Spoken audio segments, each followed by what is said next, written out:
La communication solidaire, c'est par exemple le recours contre l'État que nous avons lancé, la Fondation pour la Nature et l'Homme, avec Greenpeace, Oxfam et Notre Affaire à tous.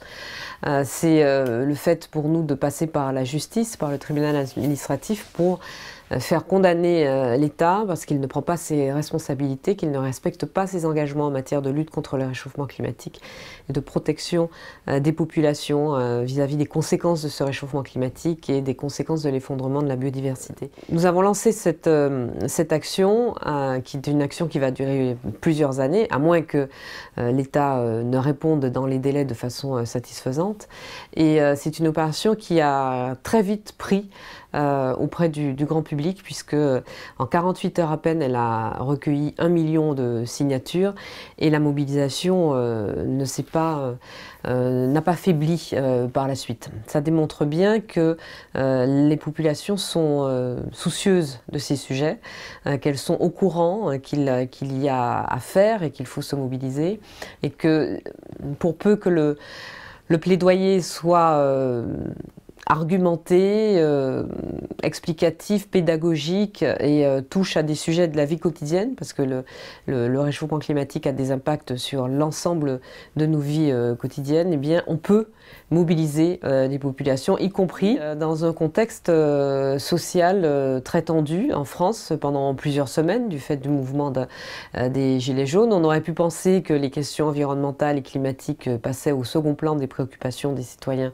en France. Eh bien, ce n'est pas le cas et c'est ce que montre cette mobilisation.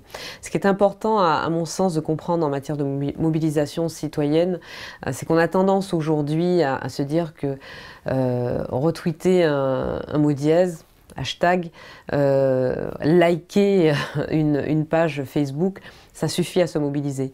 C'est un petit peu plus compliqué que ça, la mobilisation citoyenne. C'est bien évidemment de relayer les choses sur les réseaux sociaux, mais à un moment il faut aussi se lever de son canapé, sortir de son appartement, de sa maison et aller marcher, aller convaincre, aller écouter, aller discuter, aller partager et se battre pour des sujets qui sont des sujets importants pour tous. Hein. La communication solidaire, ça touche évidemment des questions liées à la justice sociale, à l'environnement, au goût des autres tout simplement, et au goût de faire ensemble pour améliorer la situation d'un plus grand nombre de la population.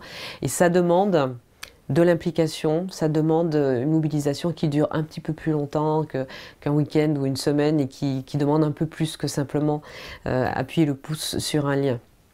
Moi j'ai toujours en tête les mots d'Angela Davis, grande militante des droits civiques et des droits civils pour les Noirs aux États-Unis au moment de la grande bataille autour des droits civiques pour tous les citoyens américains et singulièrement les citoyens noirs américains, africains-américains. Angela Davis, elle est encore en vie, elle continue de se battre pour toutes sortes de sujets liés au féminisme, à la condition des Noirs, contre les inégalités. Et elle dit bien, mais nous quand on se battait pour la fin de la guerre au Vietnam, quand on se battait pour les droits civiques pour les Noirs, quand on se battait pour l'égalité entre femmes et hommes, on se battait pas un jour, on se battait pas une semaine, on se battait pendant des années. On était mobilisés pendant des années. Alors cette mobilisation, elle a changé de forme aujourd'hui évidemment entre ce qu'on fait aujourd'hui pour se mobiliser, ce qu'on faisait il y a 60 ans, 40 ans ou même 15 ans ou 20 ans avant la chute du mur de Berlin. Les types de mobilisation ont changé, mais je crois que la persévérance et la ténacité restent de mise. Sinon, une cause chasse l'autre et puis finalement, on n'avance pas vraiment, on n'avance pas concrètement.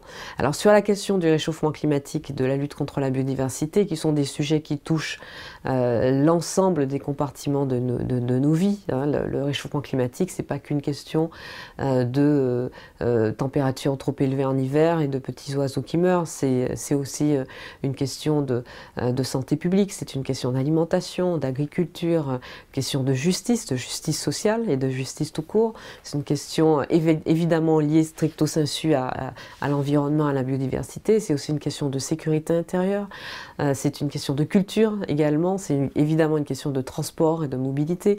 Sur tous ces sujets-là et d'énergie, de consommation, quel type d'énergie on consomme, c'est une question de logement, enfin c'est la lutte contre le réchauffement climatique et la lutte contre l'effondrement de la biodiversité, c'est un sujet sujet transversal. Et sur ce sujet, il faut que tout le monde soit mobilisé, chacun à son niveau. Les citoyens, chaque citoyen, chacun peut faire quelque chose, y compris quand on a très peu, y compris quand on est très peu contributeur des émissions de gaz à effet de serre. On peut faire quelque chose. Évidemment, plus on a, plus on est bien loti, plus on consomme et on produit des gaz à effet de serre, plus on doit faire d'efforts, plus on doit modifier son mode de vie. Mais chacun peut faire quelque chose à son niveau. C'est bien, mais ça ne suffit pas malheureusement, cette mobilisation citoyenne. Il faut aussi la mobilisation des collectivités locales. Moi, je crois qu'elles le sont déjà. En tout cas, je le constate sur le terrain en France. Beaucoup de collectivités locales sont mobilisées.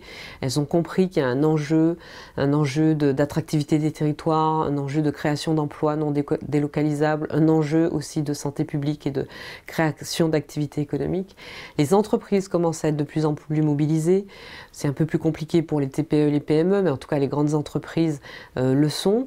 Il nous manque l'action politique, il nous manque la décision politique, et il nous manque le cap politique ambitieux fixé sur cette question-là. Et pour ça, je reviens aux citoyens et à leur mobilisation pour faire bouger les politiques, pour faire en sorte que nos responsables politiques prennent justement leurs responsabilités et appréhendent le problème dans toute son ampleur. Il faut que les citoyennes et les citoyens fassent pression, et encore une fois, pas seulement une après-midi, pas seulement en appuyant sur un lien, mais en étant là, j'ai failli dire à l'attaque, mais je dirais en tout cas en étant mobilisés, en étant au combat pour les plus militants d'entre eux, de façon inlassable, et s'il le faut, pendant plusieurs années.